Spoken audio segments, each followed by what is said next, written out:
सुप्रभात principal Jamieson, छात्र गलियारे में गूंजते हुए कह रहे थे जब वे कठोर अधेड़ उम्र की महिला के पास से गुजरते थे, जिसकी एड़ियां संगमरमर के फर्श पर स्थिर क्लिक क्लैक के साथ तेजी से गूंजती थीं। सुप्रभात, सुप्रभात, प्रिंसिपल जैमसन ने उत्साहपूर्वक जवाब दिया, उसकी बाज जैसी आंखें छात्रों पर घूमती हुई हमेशा अकादमी के नियमों के किसी भी दोषी की तलाश में रहती थीं।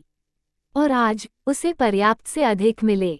एक छात्रा को एक लॉकर से सटा दिया गया था, उसके पैर एक छात्र के चारों ओर लिपटे हुए थे क्योंकि वे भावुक चुंबन में लगे हुए थे। उसके हाथ उसके कूल्हों को पकड़े हुए थे क्योंकि वह सैकड़ों छात्रों के सामने उस पर रगड़ रहा था। ये दृश्य एक शिक्षण संस्थान के लिए इतना अनुचित था कि प्रिंसिपल जैमसन का चेहरा गुस्से और शर्मिंदगी से लाल हो गया।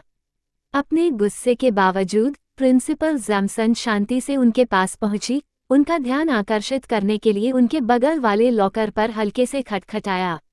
लेकिन वे हिले नहीं, या बल्कि उन्होंने उसे न सुनने का नाटक किया। लड़की और तेजी से कराह रही थी, लगभग जानबूझकर, जैसे उसे और उकसाने के लिए। ठीक है, बस करो। प्रिंसिपल जैमसन ने अपनी मुट्ठी लॉकर पर मारी, अंततः उन्हें अलग कर दिया। लड़की सबसे पहले ऊपर देखी, उसका चेहरा नकली आश्चर्य से भरा हुआ था। मुझे नहीं पता था कि आप यहाँ थीं, प्रिंसिपल जैमसन, उसने अपने चमकदार सफ़ेद दांतों से झूठ बोला, अभी भी अपनी सांस ले रही थी। वो लड़की तारांकन अमांडा रेन्स तारांकन थी, धनी, हकदार मनुष्यों में से एक बिगड़ेल जिसे उसे हर दिन निपटना पड़ता था। मुझे शर्त है कि तुमने नहीं किया, जैमसन ने ठंडी आवाज में कहा, तब नहीं जब तुम्हारी जीभ उसके गले में घुसी हुई थी। उसने अपने बगल में लाल बालों वाले लड़के ग्रिफिन हेल की ओर देखा, जिसने अभी तक एक शब्द भी नहीं कहा था। अमांडा खिलखिलाकर हंसी, उसकी आंखों में मनोरंजन चमक रहा था। यह एक अच्छा धक्का था, हालांकि उसने चिढ़ाया, ग्रिफिन को एक कामुक नजर डाली। जैमसन मुश्किल से नियंत्रित गुस्से से लाल हो गई, लेकिन ग्रिफिन हेल की ओर मुड़ते हुए अपनी संयमितता बनाए रखने की कोशिश की। एक 6 फुट 2 इंच का क्रूर व्यक्ति। वह सिर्फ एक बच्चा था, लेकिन एक बॉडी बिल्डर की तरह बना हुआ था, एक ऐसा फायदा जो उसे उसके वेयरवुल्फ वंश ने दिया था। सिर्फ इतना ही नहीं, वह एक तारांकन विशेष वेयरवुल्फ तारांकन था। एक छात्र होने के बावजूद ग्रिफिन हेल में किसी ऐसे व्यक्ति की आभा थी जो अगर चाहे तो आपको आधा तोड़ सकता था। मिस्टर हेल, उसने कहा, उसकी आवाज तंग थी, क्या गलियारे के बीच में सार्वजनिक स्नेह प्रदर्शन के लिए ये थोड़ा जल्दी नहीं है? उसका जवाब एक धीमी, डरावनी गुर्राहट थी। तारांकन भाड़ में जाओ, तारांकन। जैमसन पीछे हट गई, एक पल के लिए अपनी संयमितता खो दी। उसे इस तरह से बात करने की आदत नहीं थी। इससे पहले कि वह ठीक हो पाती, ग्रिफिन ने जारी रखा, अगली बार जब तुम मुझे बाधित करो, तो बेहतर होगा कि तुम खुद को पेश करने के लिए तैयार रहो। मिस्टर हेल, प्रिंसिपल जैमसन हाँफने लगी, उसका चेहरा गुस्से और शर्मिंदगी दोनों से लाल हो रहा था। यह आपके प्रिंसिपल के प्रति पूरी तरह से अनुचित टिप्पणी है। उसने चारों ओर देखा, उम्मीद कर रही थी कि अन्य छात्रों ने नहीं सुना होगा, लेकिन निश्चित रूप से ये बड़े हुए इंद्रियों वाले वेयरवुल्फ से भरे स्कूल में असंभव था। हर कोई घूर रहा था, और वह जानती थी कि यह घटना दिन के अंत तक अकादमी के गपशप मंचों पर फैल जाएगी। स्थिति को और बदतर बनाने के लिए ग्रिफिन पहले ही उससे मुड़ चुका था और दूर जा रहा था। अपने अधिकार को फिर से स्थापित करने के लिए बेताब होकर वह चिल्लाई, तारांकन, अनुचित व्यवहार के लिए 100 अंक काटे गए, मिस्टर हेल। तारांकन। ग्रिफिन ने पीछे मुड़कर भी नहीं देखा, उसने बस जवाब में बीच की उंगली उठाई, जिससे आसपास के छात्रों में हंसी छूट गई। तो 200 अंक, उसने कड़ाके की आवाज में कहा, लेकिन सजा अर्थहीन लग रही थी। उसका अहंकार असहनीय था, और छात्रों की हंसी ने उसकी निराशा को और गहरा कर दिया। इस बार ग्रिफिन मुड़ा और एक भद्दा इशारा किया, एक हाथ से एक गोला बनाकर और अपनी उंगली उसमें डालकर। अश्लील संकेत से भीड़ में हंसी की लहर दौड़ गई। प्रिंसिपल जैमसन का चेहरा अपमान से जल रहा था। वह और चिल्लाना चाहती थी, उस पर और सजा देना चाहती थी, लेकिन छात्रों को अपने फोन पर दृश्य रिकॉर्ड करते हुए देखकर उसे पुनर्विचार करने के लिए मजबूर होना पड़ा। जो थोड़ी सी अथॉरिटी बची थी उसे बचाने की कोशिश करते हुए वह देख रहे समूह की ओर मुड़ी और घोषणा की, तारांकन प्रत्येक के 20 अंक काटे गए। तारांकन तारांकन। उनकी कराहट ने उसे थोड़ी संतुष्टि दी। हालांकि यह एक खोखली जीत थी। जैमसन अंदर से सच्चाई जानती थी, उसके पास इनमें से कुछ छात्रों पर शक्ति हो सकती थी, लेकिन सभी पर नहीं, निश्चित रूप से कार्डिनल अल्फा पर नहीं। वे अकादमी के राजा थे और वह उनके नीचे अराजकता का प्रबंधन करने की कोशिश करती हुई एक कठपुतली से थोड़ी ज्यादा थी। उसका अधिकार केवल इतनी दूर तक ही फैला था, जैसे कि उसे इस वास्तविकता की याद दिलाने के लिए तारांकन रोमन ड्रेवन तारांकन, एक और कार्डिनल अल्फा, एक स्केटबोर्ड पर गलियारे में तेजी से आता हुआ आने वाला चिल्ला रहा था। छात्र उसके रास्ते से बिखर गए, चिल्लाते हुए जब वह तेजी से गुजर गया। यहाँ तक कि जैमसन को भी एक तरफ हटना पड़ा। उसके सावधानी से संवारे हुए बाल हवा के झोंके से बिखर गए जब वह तेजी से गुजर गया। बस करो, उसने कड़ाके की आवाज में कहा। उसका गुस्सा आखिरकार टूट गया। तारांकन गलियारे में एक अनाधिकृत सवारी के लिए 200 अंक, मिस्टर ड्रेवन। तारांकन तारांकन। लेकिन रोमन को परवाह नहीं थी। वो बस हंसता रहा, दुनिया की कोई परवाह किए बिना दूर चला गया। उसकी आवाज गलियारे में गूंजती रही। प्रिंसिपल जैमसन ने महसूस किया कि उसका गुस्सा एक उबलती हुई लाचारी में बदल गया है। हालांकि उसने गहरी सांस ली, अपनी स्कट सीधी की और खुद को संयमित किया। वो इन हकदार बिगड़ेलों को उसे परेशान नहीं करने देगी। वो लुनारिस एकेडमी की प्रिंसिपल थी, एक ऐसी स्थिति जिसका अधिकांश लोग केवल सपना देख सकते थे। उसने सालों से इस प्रतिष्ठित संस्थान की देखरेख की थी, जब से उसके पूर्ववर्ती सेवानिवृत्त हुए थे। कार्डिनल अल्फा के आने से उसका काम बर्बाद नहीं होगा। वो यहाँ व्यवस्था बनाए रखेगी, चाहे वह कितना भी असंभव क्यों न लगे। अपना सिर ऊंचा करके वह तेजी से अपने कार्यालय की दिशा में चली। उसे और अधिक महत्वपूर्ण मामलों से निपटना था, जैसे कि उसकी मेज पर छात्रवृत्ति आवेदनों का पहाड़ छांटना।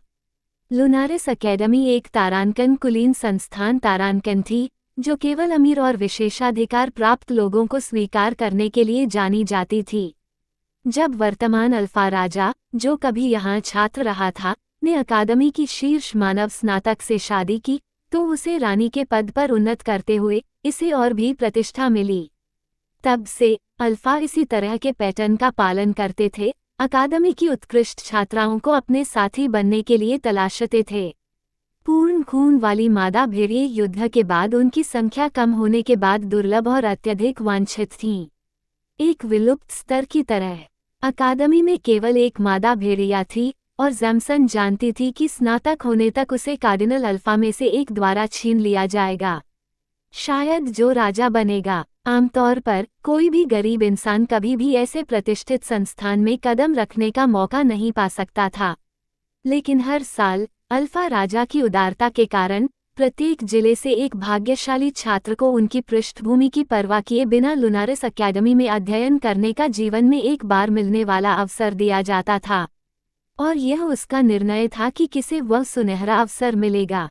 इस विचार ने प्रिंसिपल जैमसन को शक्ति का एहसास कराया, एक रोमांच। ये लगभग भगवान खेलने जैसा था। वह शुरू करने के लिए इंतजार नहीं कर सकती थी। एक धुन गुनगुनाते हुए जैमसन अपने कार्यालय में प्रवेश किया और मुड़ी, बस खूनी हत्या की चीखने के लिए।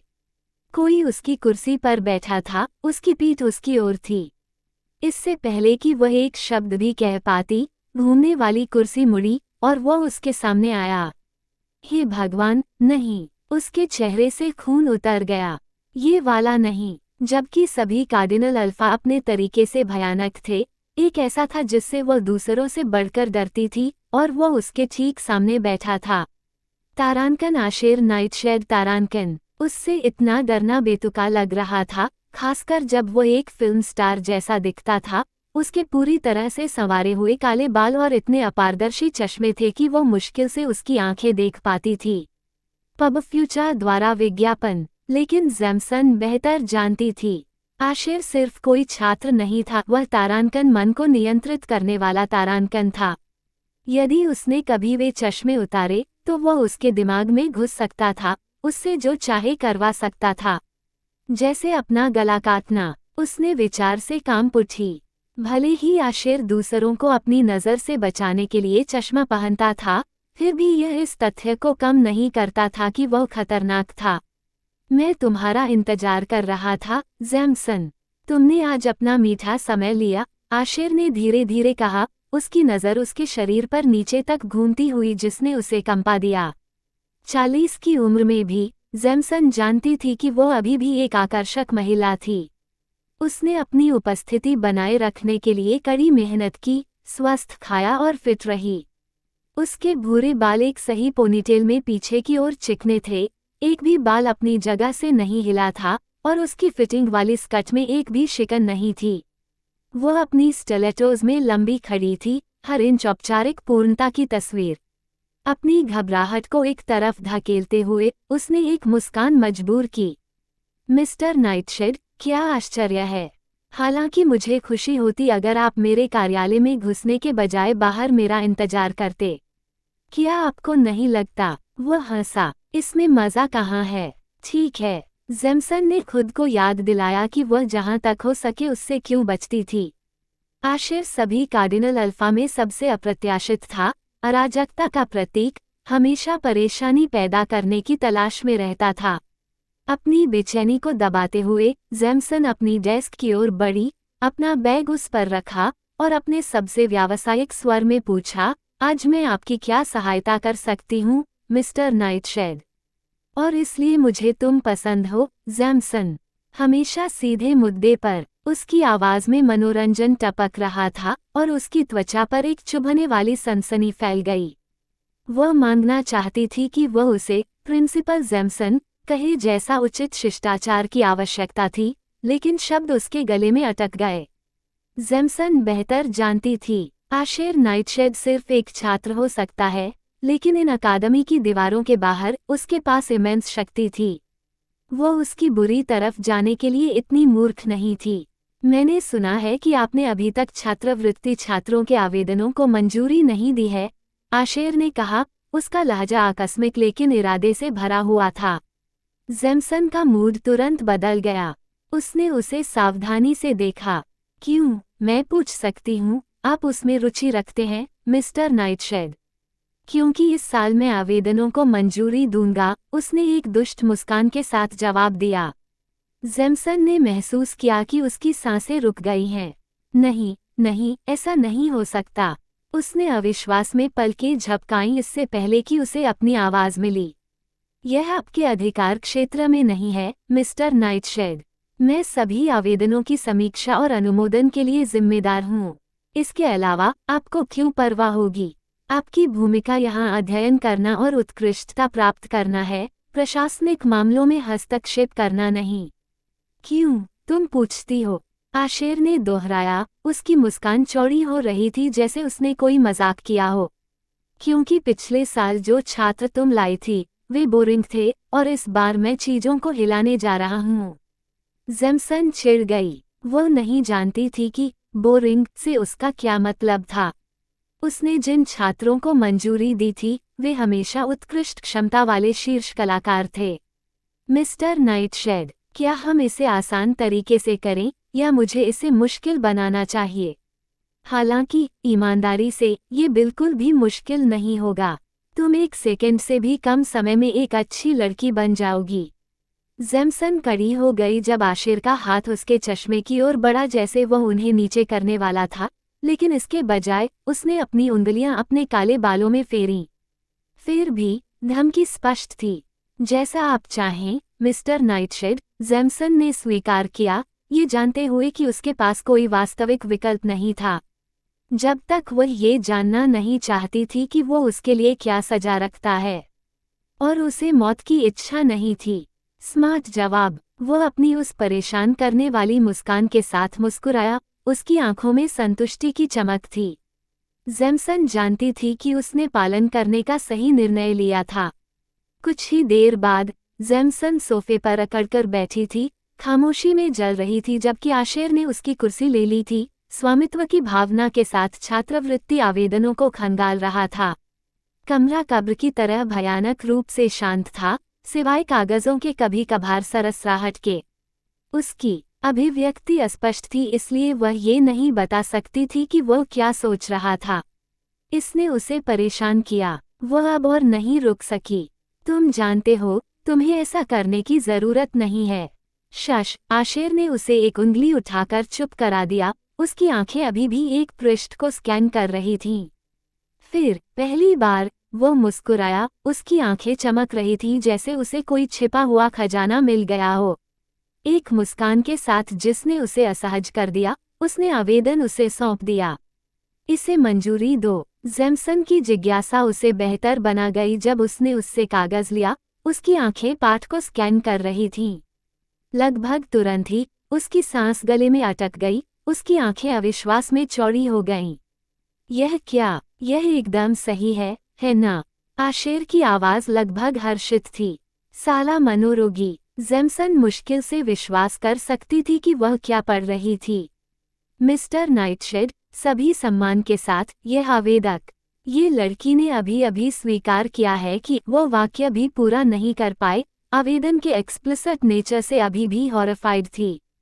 गहरी सांस लेते हुए उसने जारी रखा, मुझे माफ करना, लेकिन मैं इसे मंजूरी नहीं दे सकती।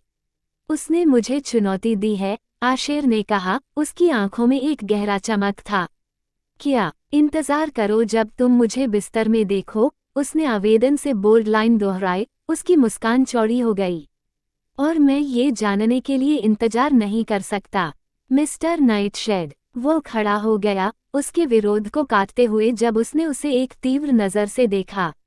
आवेदन को मंजूरी दो। मैं फिर से नहीं पूछूंगा। उसके जवाब का इंतजार किए बिना आशेर कार्यालय से बाहर चला गया। विश्वास था कि वो उसके आदेशों का पालन करेगी। उसे हमेशा वही मिलता था जो वह चाहता था। अकेली रह गई। जैमसन ने दरवाजे को घूरते हुए देखा। उसकी नाड़ी उसके कानों में धड़क रही थी। उसे यह कितनी शक्तिहीन महसूस हो रही थी। कैसे उस बच्चे ने उसके अधिकार को इतनी आसानी से खारिज कर दिया था। उसने उसकी जगह ले ली थी। यह उसका खेल होना चाहिए था और वह भगवान थी। लेकिन ऐसा लगता है कि इसके बजाय उसे सिंहासन से हटा दिया गया है। आशेर नाइटशेड गलियारे में तेजी से चला गया। बहुत समय बाद उसे जिंदा महसूस हुआ। उसका खून उत्साह से धड़क रहा था। अन्य कार्डिनल अल्फा को कोई अंदाजा नहीं था कि वह क्या कर रहा था, लेकिन जल्द ही उन्हें पता चल जाएगा। उसने अभी अभी खेल शुरू किया था और लक्ष्य था तारांकन वायलेट पर्पल तारांकन। खेल शुरू हो गया था।